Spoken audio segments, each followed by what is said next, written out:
तो आप पहले तो 4 सूबे हैं, आपका सिंध है, पंजाब है, सबसे बड़ा सूबा है, 65% आबादी उधर है। उसके बाद खैबर पख्तूनख्वा है, फिर बलोचिस्तान भी है। आप अगर सिंध के अंदर किसी किस्म का भी बिजनेस करते हैं, पैसा लगाते हैं, तो आसिफ अली जरदारी आपको बिल्कुल शुगर मिल्स लगाते हैं, कुछ भी करते हैं, हिलने नहीं देगा आपको। यानी आपका पैसा गया, फंस गया। लैंड माफिया लैंड में लगाते हैं फिर भी खा जाएगा, चीनी में लगाते हैं फिर भी गया, बिल्डिंग में लगाते हैं फिर भी गया। पंजाब की तरफ आते हैं, आप कहते हैं कि लोहे का बिजनेस करते हैं, तो उधर फिर नवाज शरीफ की फैक्ट्री है, नवाज शरीफ आपको एक कदम नहीं चलने देगा। उसके बाद आप कहते हैं कि मैं चलें जी कुछ मुर्गी का बिजनेस कर लेता हूं, तो हमजा कुकड़ी वो आपकी तरफ बढ़ेगा कि जनाब मुर्गियां जो है ना ये आपने मेरे साथ डील करनी है। उधर भी फिर आपकी इन्वेस्टमेंट नहीं हो सकती। फिर आप इन्वेस्टमेंट किधर करेंगे? आप बोलते हैं मैं सोसाइटीज बना लेता हूं, तो अलीम खान वो कहता है जनाब कि मैं सोसाइटीज बना रहा हूं, आप मेरे अंडर चलेंगे, वो पैसा खा जाएंगे। उसके अलावा अगर आप बहुत बड़े पैमाने पर भी जाना चाहते हैं तो मलिक रियाज आपके सामने बैठा है, जो बहुत बड़ा लैंड माफिया है।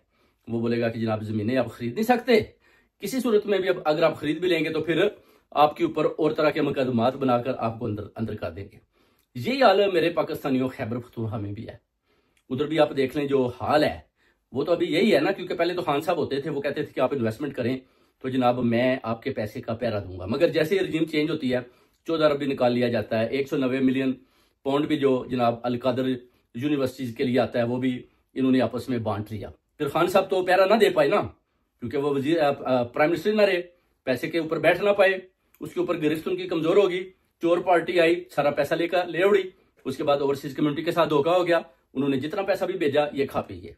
तो जिधर ये सूरत हाल होगी, आप समझते हैं कि ये जो कन्वेंशन हो रहा है बिजनेस फॉर्म के ऊपर, वो कह रहे हैं कि लोग जा रहे हैं पैसा इन्वेस्ट करेंगे 1000 अरब रुपया या डॉलर, तो आप समझते हैं कि उधर कोई करेगा क्या? कोई पागल है जो इस दौर में इस जैली हुकूमत में इतना पैसा लगाएगा और वो सोचेगा कि मुझे शायद कोई प्रॉफिट मिलेगा?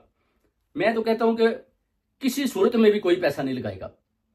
ये जितने भी इधर से गए हुए हैं इन्होंने अपनी अपनी कंपनियां बनाई हुई हैं, बड़े बड़े ये फ्रॉड कर रहे हैं। उधर से इंश्योर कंपनियां बनाई हैं, उसमें ये फ्रॉड कर रहे हैं। बरतानिया की हुकूमत और बैंकों के साथ फ्रॉड कर रहे हैं।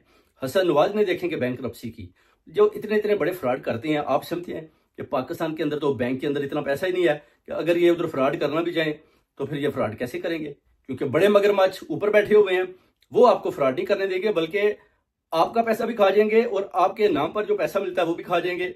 उसके बाद फिर आपको जान के लाले भी पड़ जाएंगे, फिर आपको उधर से भागना पड़ेगा।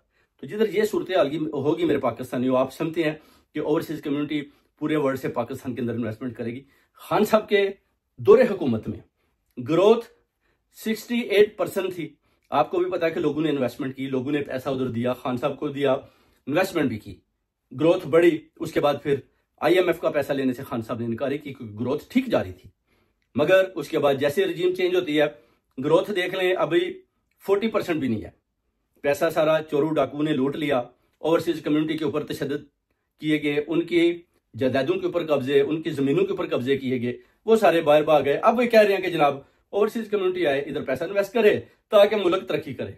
ये बयान दे रहे हैं जनाब इसाक डार साहब। और जो आपके प्राइम मिनिस्टर हैं, इस तरह जो इन्होंने फॉर्म 47 के जरिए लोगों को जैली ओहदे दिए हुए हैं बगैर इलेक्शन के लंदन के अंदर, वो लोगों को वर्गला कर कोशिश कर रहे हैं कि शायद कुछ ना कुछ इन्वेस्टमेंट हो जाए। मगर मेरे पाकिस्तानियों $1 भी किसी ने इन्वेस्टमेंट नहीं की। आज बुरी तरह ये कन्वेंशन भी फेल हुआ, उधर लोग जाने वाले बुरी तरह डिसहार्ट हुए और उन्होंने अभी उधर से निकल कर अपने अपने घरों में चले गए हैं और वो कोशिश कर रहे हैं कि सुबह फ्लाइट